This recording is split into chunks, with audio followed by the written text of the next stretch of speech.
The Florida Gators are running it back with nearly the same squad that dominated the SEC last year. Is another national championship in the cards for Todd Golden's crew?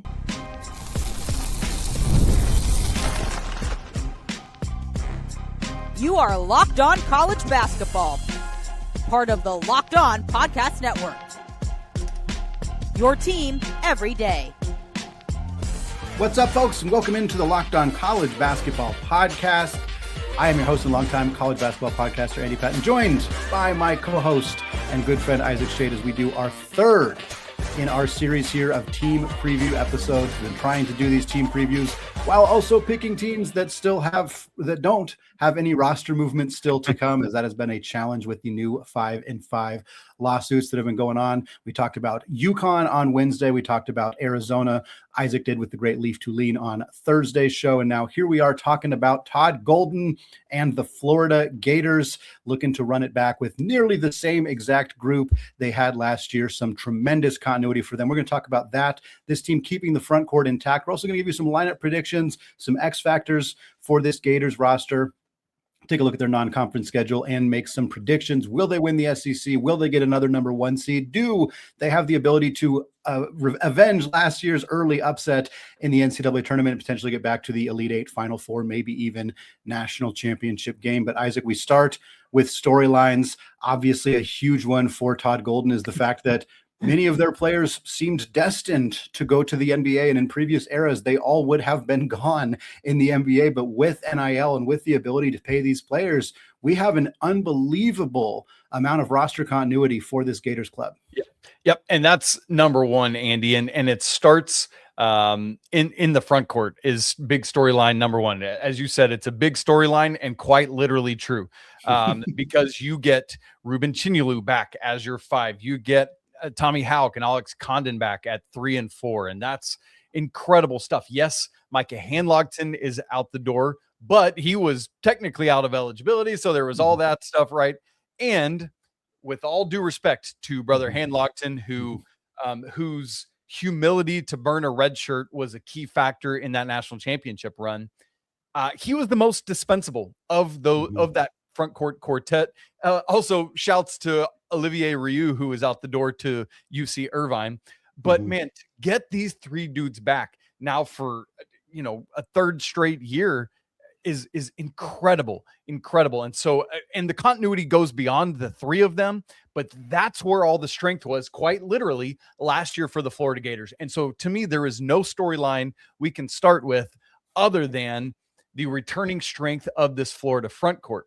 And Andy, that means though that storyline number 2 is the weakness last year, or the not as strong as the front court, was the backcourt that took a while to gel in the form of Xavion Lee and Boogie Fland. And so Andy, I think the big question for storyline number 2 is, can the backcourt come along more quickly than last year?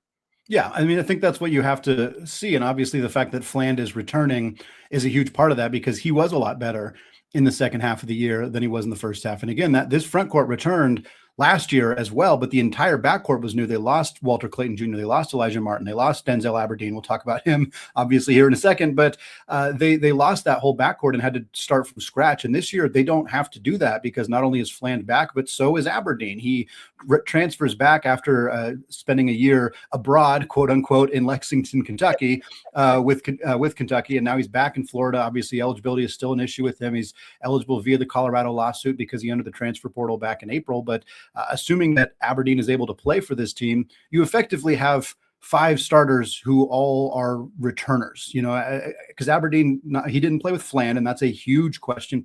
In my mind, maybe the biggest question about this team at this point is how those 2 players gel together, because Aberdeen has already gelled with this front court. He has already played with Condon and Haugh and Chinyelu. They didn't play with them last year, so maybe there's a little bit of an adjustment period, but they're not dramatically different as players. And so I think for him, his adjustment to Coach Golden's system and to his 3 of his 4 starting teammates is going to be pretty smooth. The question is, how does he adjust to playing with Boogie Fland? But again, the fact that Aberdeen has played with this front court, Fland has played with this front court, it's just the 2 of them kind of figuring out their roles. And again, we'll talk a bit more Fland later in the show, but I think that if these two can find a way to coalesce and come together in this backcourt, man, this team's going to have, they're going to be pretty darn good, Isaac. Let's put it that way. Yeah, and very curious to see how that backcourt rotation rounds out. Going to be a lot of fun. Obviously, we'll talk about that more in the second segment. And Andy, storyline number 3 then is, can these Gators make it back to the Final Four? They seemed destined to do so last year until Alvaro Folguera said, hang on just a second there, boys. I got a 3 for you. And that happened there in the second round last year to this team that only lost 4 times from mid-December through the rest of the season, which is crazy. For a team that what did they start, like 5-4? 5-4, yeah. Wound up at the end of the regular season 25-6. So went 20-2 the rest of the way in the regular season, which is crazy. And part of that is because that backcourt finally started to coalesce. But Andy, as you said earlier, the big thing that Florida has going for it that a lot of teams don't is roster continuity. And boy, howdy, is that the big, hot phrase in college basketball right now, because the teams that, if you got a bad team, you probably don't want them to stay together. But if you've coming off a really good team that was a 1 seed in the NCAA tournament last year, you want as much of that to return as possible. And the fact that it has, Andy, is insane for Todd Golden. And so can they get back to the Final Four? 100%. That is clearly storyline number 3 is, can this roster continuity propel Florida to yet another incredible season?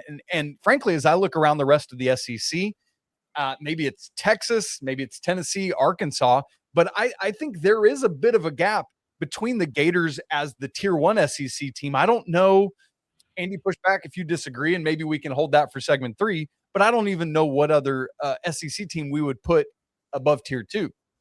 Yeah, I think Florida is in a tier of its own at this point. I mean, I think, again, the combination of not only roster continuity, but just pure talent that is on this roster. Again, you and I have kind of had this conversation the last couple of years about sometimes I think over-reliance on roster continuity as like a clear sign that a team's going to do well. If you were a mediocre team, if you didn't reach expectation and you returned everybody, I don't think that's fair to assume that, oh, you're now automatically going to be way better than you were last year. And while some people will look at Florida losing to a 9 seed and say, oh, this team did disappoint, they didn't really. I mean, they lost a tough game against a really good team and an incredible coach. And obviously that was a disappointing result, but their regular season, they were phenomenal. Once they kind of got everybody on the same page and put together, they were a number 1 seed for a reason. They won the SEC by 3 games last year. And we're not just talking about a starting lineup roster continuity either. I mean, I think that's such a big part of this. CJ Ingram is back, and they have so many 12 total returners on this roster. That is unbelievable amount of players coming back to this team. And that doesn't include Aberdeen, who is essentially a returner in a lot of ways. So it's the same exact team. It's a lot of the same pieces that won a national championship, a different backcourt, but a lot of the same pieces. And it's the vast majority of the same pieces that ran train through the SEC last year before getting picked off by a dangerous Iowa team in the second round. So yeah, I think this team is incredibly well set up to make a deep run in March. Again, there's a few questions on this roster, but the biggest one not only being Aberdeen's relationship with Fland, but his eligibility obviously is a huge part of this conversation as well. But there's no doubt in my mind that front court of Chinyelu, Haugh, and Condon, I mean, it's the best in the country, and that's really not debatable with respect to Duke and Gonzaga and other great front courts. Florida's was the best last year, and they got pretty much everybody back. It's impossible to not consider all 3 of these guys are going to play in the NBA. I guarantee you, how much I don't know, but I guarantee you they're all NBA players, and now they're all playing together for this team for the 3rd year in a row. That's absurd. Well, Andy, that then means we got to figure out what's going to determine that floor or ceiling. Who are the starting 5? Who are the X factors? How is this all going to come together to make or break Florida's season? We'll give you our thoughts on that coming up here in just a second. Right after I tell you about the game. Look, since 1986, the game has been creating classic college hats that fans are proud to wear, whether you're an alumnus, current student, season ticket holder, or simply someone who never misses a game. A great college hat is more than just apparel. It's a way to represent your school wherever it is that you go. And this year, the game is celebrating its 40th anniversary by giving fans a chance to save on some of their most iconic college hats. So if you've been thinking about replacing an old favorite or maybe even adding a new one to your collection, right now is the perfect time. Heck, the college football season's like a week away. You got to get this thing going, baby. And what I love about these hats from the game is how timeless they are. I can wear them year round, whether that's heading to a game or just everyday life running errands all around town. With hundreds of officially licensed college hats to choose from, you're going to find the perfect fit for game day and every day. I cover the Tar Heels, and so the game has sent me a couple great Tar Heels hats here. You got basically the same version in both Carolina blue and white. That, when I think classic, that's the one for me that I remember from growing up. But this one kind of vintage as well with the circle. I love the gray, the navy blue piping. Man, really, really cool stuff there. You should go check some of those out as well. Hundreds and hundreds of these. So don't miss the chance to celebrate 40 years of the game with 40% off your entire order. Visit thegamecaps.com and use promo code locked on at checkout. Again, that's thegamecaps.com, promo code locked on. Celebrate 40 years of the game with 40% off, but don't wait, because this anniversary offer won't last forever.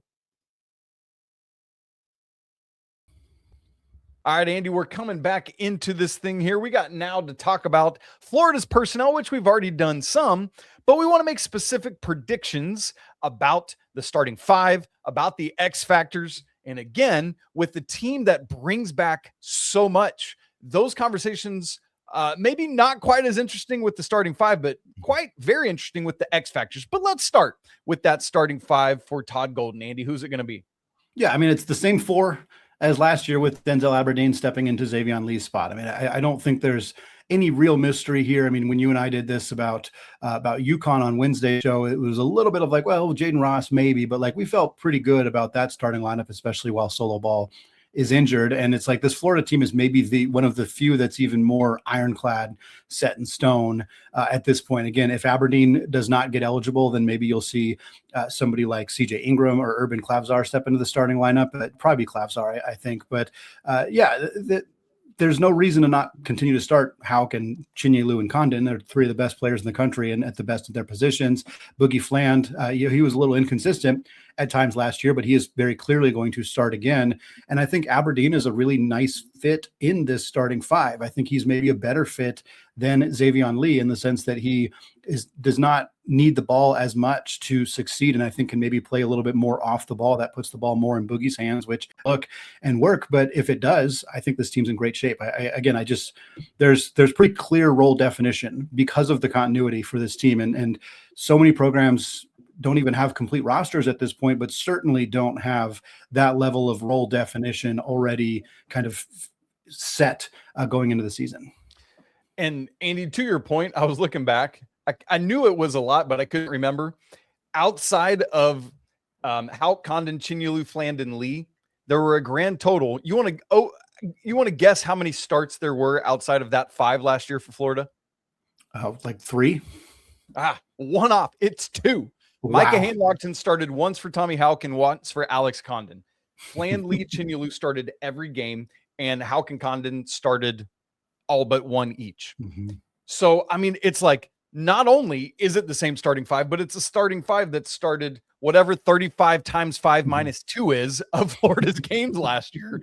And so, yeah, of course, that's what it is. The only question here is who is alongside Boogie Fland in the backcourt. I'm right with you. I fully expect it to be Denzel Aberdeen. Literally the only thing in my mind that would change that is his ineligibility, which it seems like he's set up right now to be able to be eligible, but we got to wait and see. For me, I would give the nod to Clavzar if Aberdeen, for some reason, is ineligible and doesn't get that boomerang opportunity, or as I learned from you today, Marfo. Kevin, was that his name? Kevin Marfo? Yep. There you go. That go look it up, boys and girls. And so, Andy, that then brings us, obviously, there's depth conversation here because it can't just be those 5 or 6 starters, you know, as we talk about the Aberdeen versus Clavzar of it all, but X factors, because Andy, when you have so much certainty and consistency, it's those variables that are going to come into play to determine just how high Florida's ceiling is. In your mind, what is Florida's biggest X factor? It's Boogie Fland.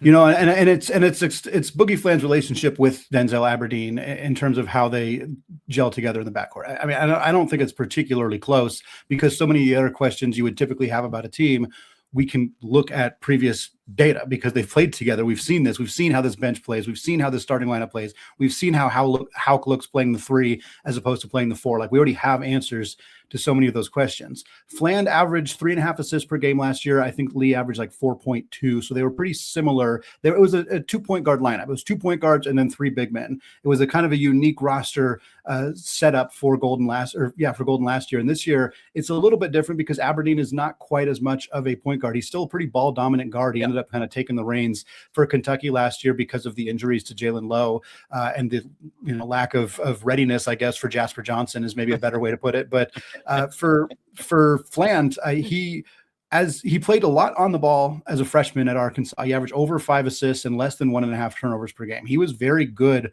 with the basketball as a facilitator in his freshman year. He struggled to finish around the rim. He was like 41%. But then this last year at Florida, he was still efficient with the basketball. His assist numbers dropped because he was teammates with another great point guard in Xavion Lee. His turnover numbers kind of stayed similar. He got much, much better at finishing around the rim, but his three-point shot plummeted. He shot 24% from 3 last year. It was a huge problem for Florida. Him and Lee both really struggled in the first half of the season, and then Lee kind of found his shot a little bit towards the second half of the year, and Fland kind of did, but still never really got back to where he's capable of being. So to me, can Fland adjust to being more on the ball this year than he was last year, since he may not be splitting reps? Or does Aberdeen handle more of the point guard role and they let Fland play more off the ball? Or is it truly a split 50-50? Like, I think those are the big questions that this team has to answer. And again, in another situation, I would say, oh, well, Aberdeen hasn't gotten to be with the team, hasn't got to practice because of the eligibility. So you got to give the ball to Fland. But Aberdeen is familiar with the system. Like, that's not the same hurdle that might exist in other programs. So that to me is the biggest question. I list Fland as the X factor, but it's really, in my mind, it's the both of them, and kind of, can they come together to fill the roles that Golden needs them to fill? Yeah, maybe X factor is PG1, right? Right. Like, yeah, exactly. Yeah, man, I think that's a great call, Andy. For me, I went with CJ Ingram. I think he's going to be a critical part of this year's rotation for Florida. We often talk about the freshman to sophomore leap for so many players being huge. As you settle in, this kid is a 4-star, but like top 20-ish player in the class of 2025 last year. And part of it too is, I think, with his kind of imposing frame out on the wing, with his two-way capability, we talked about Hanlogton being the most dispensable of that 4-man front court rotation last year for the Gators. But without him, I think my big question mark is, who's next at the 5 behind Chinyelu? Yeah. I'm assuming that's probably Condon, but I don't really think of him so much as a 5. And you think about that, like Chinyelu, for example, there were 5 players in all of college basketball that averaged 11 or more rebounds last year. Chinyelu is one of them. There were 14 players in all of college basketball, of D1, I should specify, that averaged a double-double last year. Chinyelu was one of just 6 high major players to average a double-double last year. And so the question is, when he's on the bench or in foul trouble or hurt, God forbid, whatever it is, I really feel like that means you go with a 4 or 5 combination of Condon and Haugh. And then I think CJ Ingram's going to take a huge leap into filling a lot of those minutes at the 3, Andy. And so I think in that regard in particular, I really fully expect to see him slide into there. My joking X factor was Ma and Pa Brown, because we've got the Brown brothers at Florida, who I'm very curious to see if either or both of them can play a critical role off the bench for this Florida team this year. And so that's my joking X factor, is Ma and Pa Brown. But then CJ Ingram is my actual X factor. Yeah, it's hilarious that Florida their backup center effectively is a 6'6" CJ Ingram, because they just slide Haugh up to the 4 and Condon up to the 5. But I do think you're right. And I think kind of the proof is in the sense that they didn't go out and get a ton of immediately impactful front court players. I mean, they didn't add a whole lot to the roster, period, because they didn't need to. They bring Aberdeen. He's the only transfer portal addition, but they have one freshman coming in, Jones Lay. He's 7 feet tall, but he's a 0-star recruit. He's not expected to be a big time. He's kind of more of the Olivier Rioux replacement, as it were. They got a couple international guys. They're both 6'9" forwards. So we'll see how they're able to kind of step into that role. And they have a returner, Victor Mikic, who has been been on the team the last 2 years, but he's played 21 total games and he's played 56 total minutes. Like, he has not been a contributor to this team. Maybe he's ready to take, a little bit more of a role, Serbian big man for this team. But I think ultimately you're right that this team is going to play more of the wings. It's going to be Klafsar, it's going to be Brown, it's going to be Ingram, and they're going to step into roles on the perimeter and just have Condon and Haugh, who are perfectly capable of playing the 5 and 4, kind of play those roles when Chinyelu's out. And I think it's a nice, really nice weapon for Todd Golden to have, to be able to kind of fluctuate his front court like that. Another reason they might not have paid another impactful front court guy is they paid $80 million to Tommy Haugh to come back, so, which I would have done too, by the way. Yeah, that's a good point. They're not actually printing money in Gainesville, but they certainly dropped a lot to keep this roster all together. And Isaac, they're not alone in the SEC in doing that, but they dominated this conference last year, won the SEC by 3 games. Could they do it again with pretty much the same squad running it back? And more importantly for Florida fans, can they erase what happened last year and make another deep run in March? We're going to give you our thoughts on that coming up here in just a second. But first, folks, today's episode is brought to you by FanDuel. Baseball fans, if you think you know who's hitting a home run today, FanDuel is giving you a free chance to call your shot with Daily Dingers. It's super easy to play. You just make your free pick for who you think is going to hit a home run in that game. And if you're right, you'll receive a profit boost to use on your next bet for a chance at extra winnings. And best of all, you can make a pick every single day during the rest of the MLB season. Daily Dingers is another fun way to stay engaged with every day's games. Whether you're following your favorite team, maybe you're following your fantasy team down the home stretch, every game has somebody or multiple somebodies capable of going deep, and now you get a chance to make your prediction before first pitch. Daily Dingers gives you another reason to pay attention to each game. Going on Florida here, since we're doing our preview of this team, they are plus 600 to win the national championship right now. That is tied for the best odds with Duke at plus 600. Next is UConn, a pretty big gap down at plus 1,500. So, folks, if you're ready to play your game today, join all the action at FanDuel.com. That's FanDuel.com to play Daily Dingers and make your free pick on who's hitting a home run. Play ball and swing for the fences on FanDuel, an official partner of Major League Baseball. All right, folks, continuing our preview here of the Florida Gators. We're talking about we've talked about this team's incredible amount of roster retention, made some starting lineup predictions, some key X factors for this team. And now we're going to give you our thoughts on how they're actually going to do this year. Will they win the SEC? Will they get another number 1 seed? How far could they potentially go in March? But before we give you our record predictions, we have to talk about who they are playing. We know the SEC schedule. We don't know the dates, but we know which teams they're playing at home, which teams they're playing on the road, which teams they're playing both home and on the road. And we also know Florida's non-conference schedule. I'm not going to read every game here, but another shout out here. We gave some props to Danny Hurley and UConn for their schedule. And this is a pretty good one here from Florida as well. They're in the Players Era Festival. They didn't get a great draw in terms of opponents here. They're playing Notre Dame in their first game. Their second game will either be Rutgers or Houston. And Isaac, I feel fairly confident in predicting that their second game will probably be Houston. I think they'll beat Notre Dame. I think Houston will beat Rutgers. And then we'll see who their third game is. There's a handful of potential opponents there. But they open the season against Miami. They're playing that game in Tampa. They're playing on the road at Florida State. They're playing Duke, and they're hosting Duke. That is a phenomenal game for them in the SEC ACC tournament on December 1st. They also got Georgia Tech in the Hall of Fame series. They got Grand Canyon in Jacksonville. That's kind of a unique one. So a pretty good overall schedule here. Not elite in the way that some others are, but certainly not as bad as some of the schedules we've seen from high-profile programs either. Andy, I really hope that Houston and Florida are playing on day 2 of the Players Era Festival, but in the losers bracket. That would be incredible if Notre Dame and no, that's not going to happen. No way. Andy, we also, this is a running theme for the entire run of our show, but opening day matchups. And so kudos to Florida and Miami for giving us one of 3 or 4 really strong matchups on opening day. And that's aside from the 24-hour marathon that we're getting from Field 68. I project this Miami team to be really strong, especially, Andy, if they get back a certain first-team ACC player from last year. That makes this game even more spicy, would be a lot of fun. But that's going to be a great opening day game. I'm very excited for that.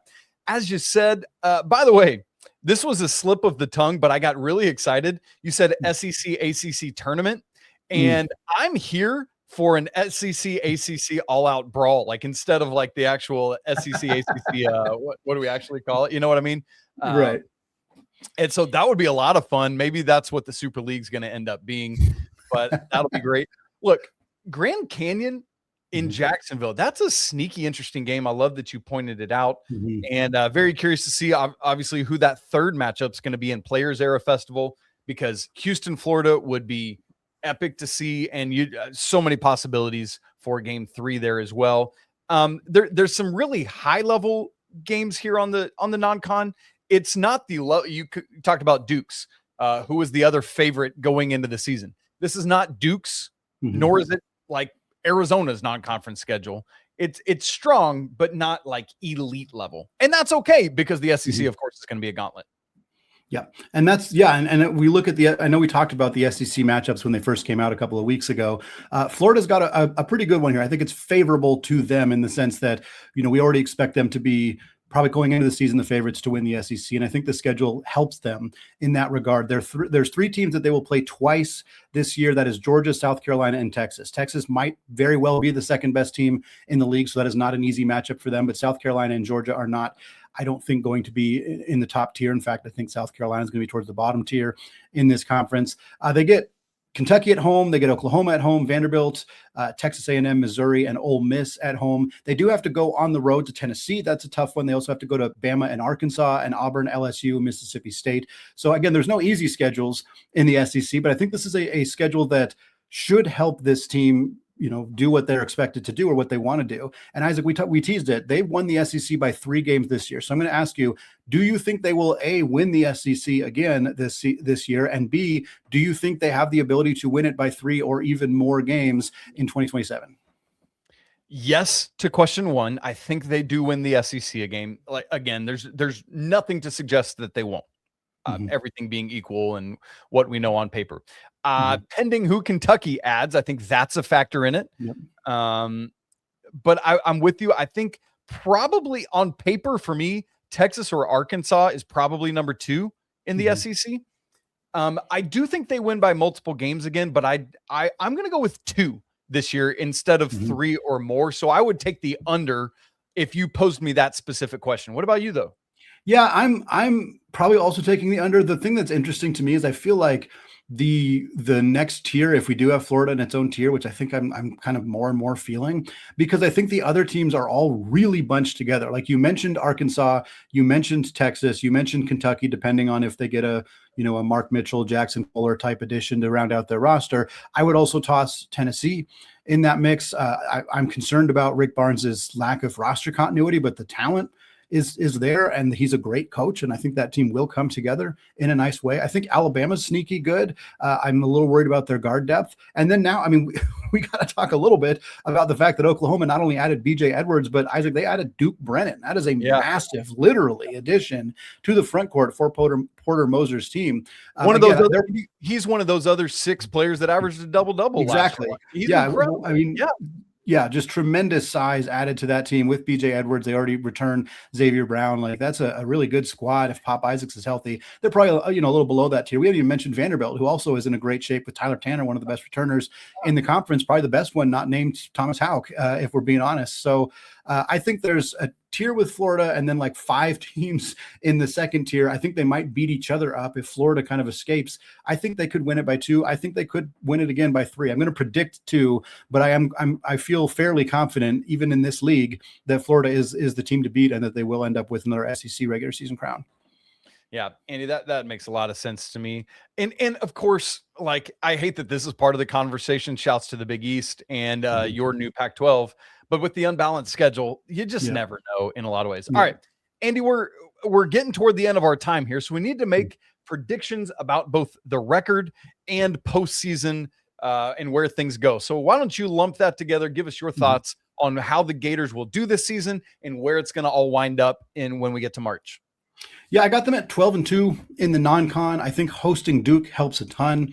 I don't know that they win that game. I just think they have a better shot. I would pretty much mark it as an L if they were playing at Cameron, because I pretty much never predict anybody's going to win at Cameron. But the fact that they're hosting Duke helps a ton. I think they lose either to Duke or they lose one of the games in Players Era, whether it's to Houston or who they play, maybe St. John's or somebody in the title game of that series. And then like Miami's going to be tough.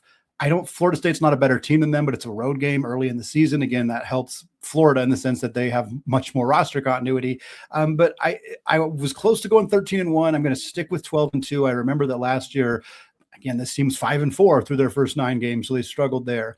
And then conference play, I went 15-3. I think they split with Texas. I think at Tennessee is a game that depending when that happens in the schedule, might be a bit of a trip-up game for them potentially. And then one of Bama or Arkansas might be one there too.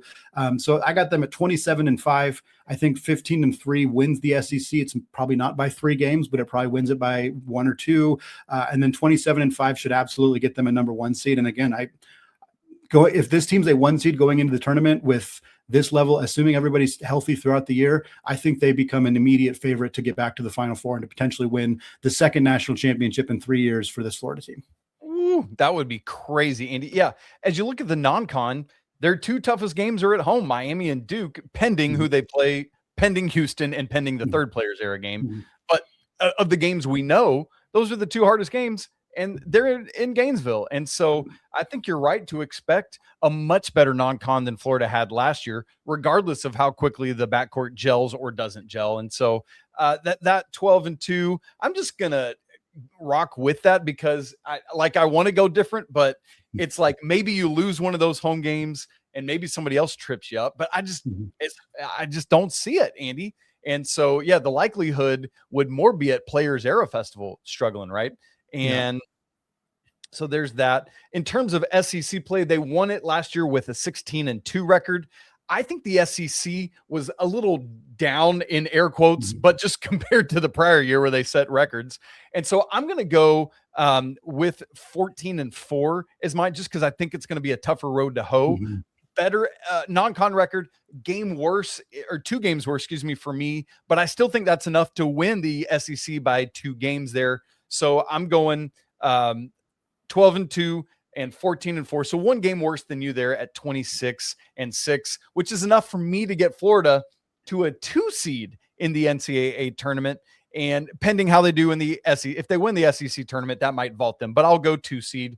And then I think just because of the continuity and the chip on your shoulder from getting knocked off in the second round last year, which they almost did, by the way, to UConn the year before. And so I'm going to take Florida getting back to the Final Four. And just, I'm going to stop short of the national championship because I don't think the ceiling is as high as some other teams, but the floor is just so high, Andy. So Final Four, but not national champion for me for the Gators. All right, another fun preview. We are 3 in, going to be doing a bunch more all the way up until the season starts. Can't wait to be with you. If you haven't subscribed to the show on YouTube, go ahead and do it now so you don't miss a second of Locked On College Basketball. Same on your favorite audio feed. Check out the show, Locked On College Basketball Discord. We'd love to see you there. And if you want free audio version of the show, check out the Everydayer Club link down in the show notes as well. As always, apologies to the Lawyer family and Sanford family. Let's go Wild Pokes. Cheers to the McBruins. And until next week, peace.